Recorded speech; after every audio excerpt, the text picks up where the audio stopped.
Hi guys, and welcome to my YouTube channel. If you are new here, thank you for dropping by. If you are a returning viewer or subscriber, thank you. You are the best.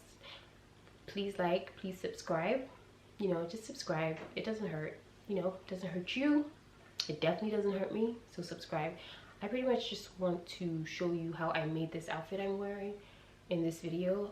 And yeah, this particular one is for how I cut it, the pattern and everything, and then the next video would be for how I sewed it, so you can sew along with me. Thank you.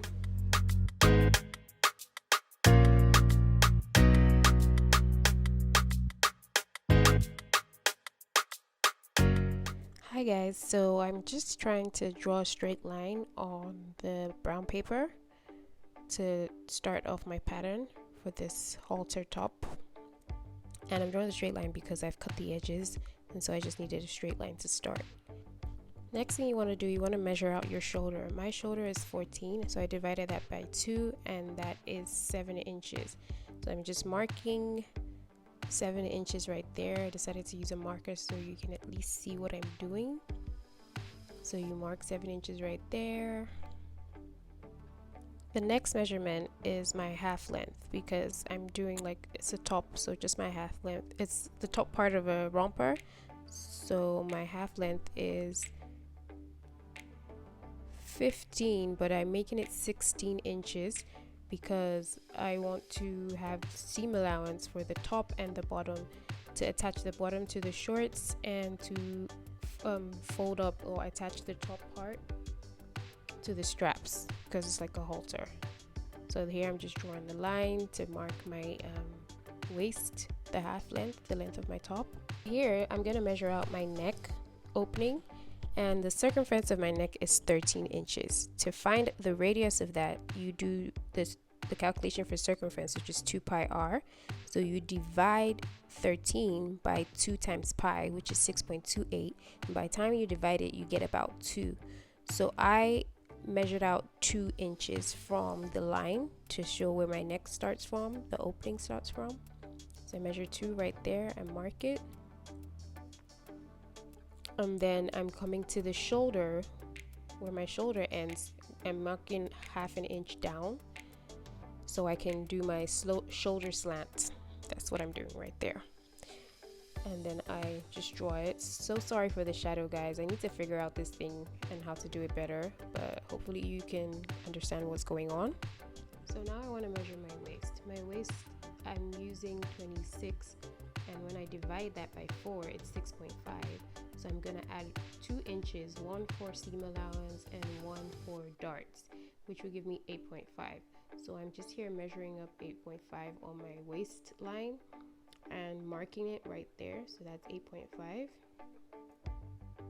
Next thing is me trying to get my breast point. I'm measuring my shoulder to nipple as 11. It's usually 10 and a half, but I added half an inch allowance for the shoulder, and so I'm just marking it closer to where my nipple to nipple measurement will be. So my nipple to nipple measurement is 3.5, but then I add an extra 5 inches, making it half an inch, making it 4 inches for my nipple to nipples, because when you hold it in half an inch, it will now become 3.5. So that's me marking my breast point right there. I'm doing it at the bottom as well so that I can just match up the lines. So we match up the top point, the breast point, to the waist, and then you put your half an inch, measure out half an inch on both sides of the line, and draw that to match up to the breast point. And that is what your dart will be. That is pretty much your dart, and you just sew along the outer lines. So here we're gonna measure my bust measurement, and it's 34 inches. Divided by 4, you get 8.5, and I added 1 inch, so that's 9.5. I'm marking there for my bust, and I just did it to align with where the breast point is. And going up here, I'm trying to figure out the halter sleeve, the shoulder, how wide I want it to be, and I pretty much want it to be 2 inches. So with seam allowance, I made it 2.75 inches. Now I'm matching up the points from my bust to my waist, from my shoulder or sleeve, I don't know, to my bust. So I'm here drawing another curve, just like at the V, just in case I wanted it to be open a bit more, but I eventually didn't use that curve, but I just did it anyways, and I'm showing you that I did it. So in case you want like your boobs to show a bit more, you can draw this curve, but I didn't want my boobs to show. So now I'm just cutting out the pattern. And there we have the pattern for the top. Look at my beautiful fabric I'm going to use to make my outfit, my little halter neck romper. I'm just trying to, you know, place it properly, arrange it. I'm checking to see if there's a particular way I want the leaves to be placed on the top, but I figured it doesn't really matter, to be honest. I could just use it like that. So now I place my pattern. I'm trying to place it so that the neckline is on the fold, which it is right now. And I just put some clips on it to hold it in place so that I can cut out my pattern. I also put some washers to like make sure the pattern lays flat on the fabric. And time to cut out. Just cutting. Carefully cut it out. And I missed that top part before in the pattern, so I just cut it out with the fabric. And all done, all cut out. Remove everything so you can see your top piece. Nice. And now I'm placing it again to get like the facing.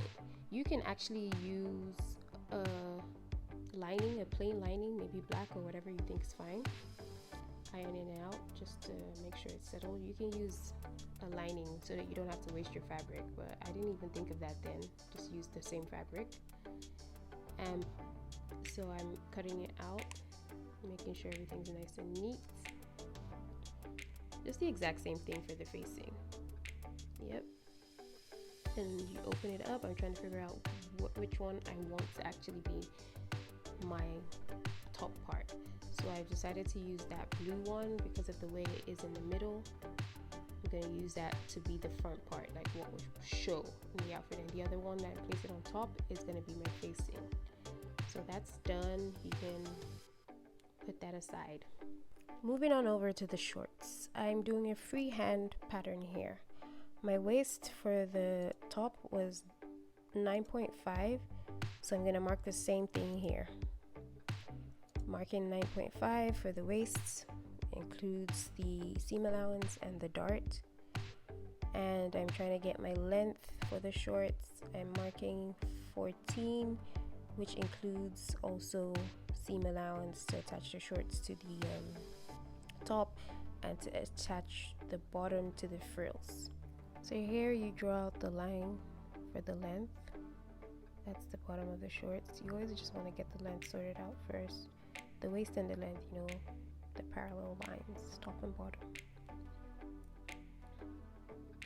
And then I'm trying to get my rise or crotch length from the waist to where your crotch ends, which I'm going to use 9. Mark 9 over there. So here I'm putting my tape at 3 inches from where the waist starts down there and marking it outwards. Now I want to mark my thigh measurement. It is 23 inches divided by 2, that is 11.5, plus 1 inch, that's 12.5. So I marked 12.5 right there. And then I'm getting my inseam, which is about 4.5 inches. So that's where I mark it, and that should also lay on top of where I put the crotch line at 9 inches. Yep, confirm that. And then I'm marking my thigh there, 12.5 inches. You move on to the hip point. So you want to mark your hips. But first of all, I want to get my hip points, and I'm going to use about 7.5 there for the hip points. And then come ahead and mark my hip measurement. So my hip is 40 divided by 4 is 10, plus 1 inch is 11. Get my curve ruler to connect everything. Connect from the waist the hip point, making sure it touches there to the inseam, to where the inseam starts. You know, you just try and lay it at however you can fit it so that everything matches up and you have all the allowance you need. And I finally did that, and then now I'm just drawing the curve, my crotch curve. It doesn't have to be like so perfect, but it works. And then you cut the pattern out, and there you have your front piece.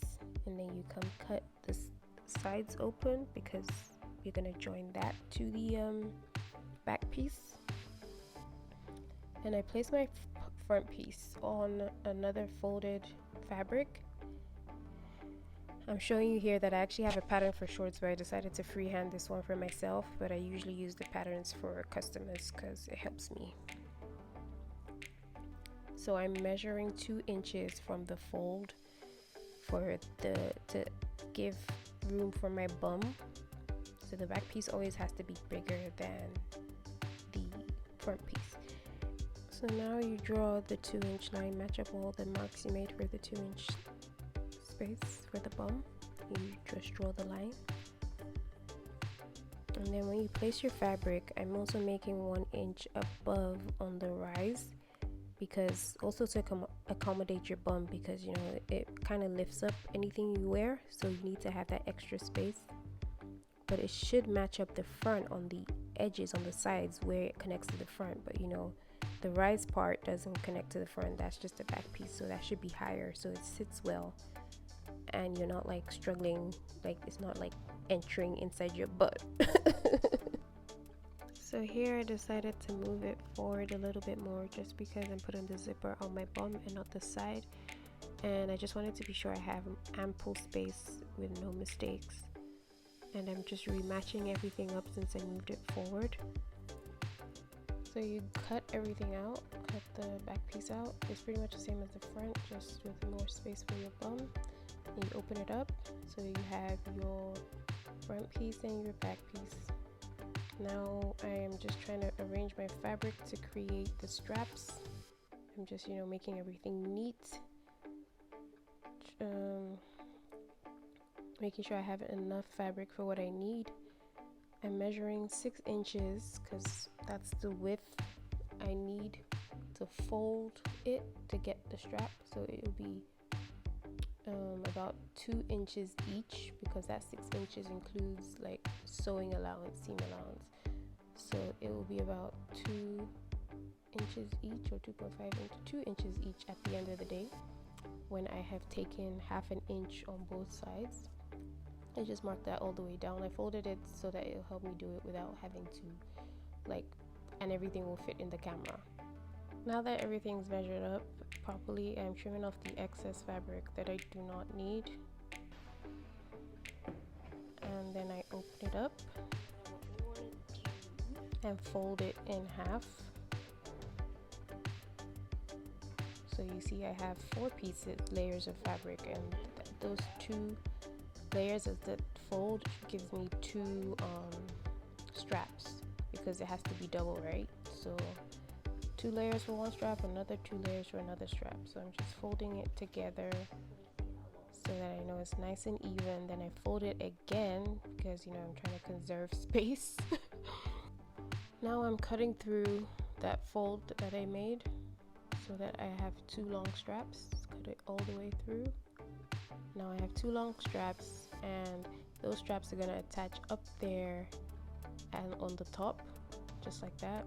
For the final piece of the puzzle, called this romper, I am trying to cut the frills out for the shorts, and so I folded my fabric into 2 first, then folded again, so I have 4 layers of fabric. I just want to show you how I did that.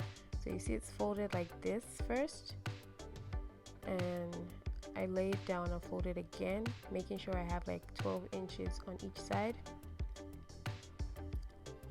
At least 11 inches, but 12 inches is what I did. Then I already have my circle pattern cut out, but I'll just quickly explain how I did that. If you do want a specific tutorial for that, let me know in the comment section, and then I will like show you how I created that pattern.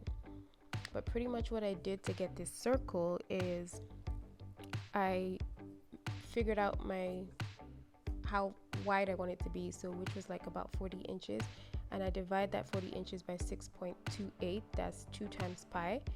Whatever I get is that length from the top point to where the circle starts, and I got 7.6, but I decided to use 8, so I measure 8 from the top down to that part on my brown fabric, just going around like that. So I show you, I measure 8 here, 8 like that, 8 like that, 8 like that on my brown fabric, and then that is what gives me that first curve. And then the actual width of the frill is 3 inches, but I added half an inch because I'll attach it to the shorts for seam allowance. And so you just measure that out the same way you measured the first curve is how you measure that out for the second curve. From that point down, as in another extra 3 inches, so pretty much 11 inches down. And so I'm placing the pattern properly on my fabric, and I'm gonna get some clips to hold it in place so that I can cut out the circle pattern for my fabric. So you want to just make sure it's matched up properly so you have enough, and then you cut it out. I made this 40 because I also want to gather the frill. So you have that one frill for one leg, and you're gonna just do the same thing for the next leg, which is what I'm doing here. Just pretty much place the pattern, so you want 2 of that. So this is the second one I'm cutting out, and it's done. Thank you for watching.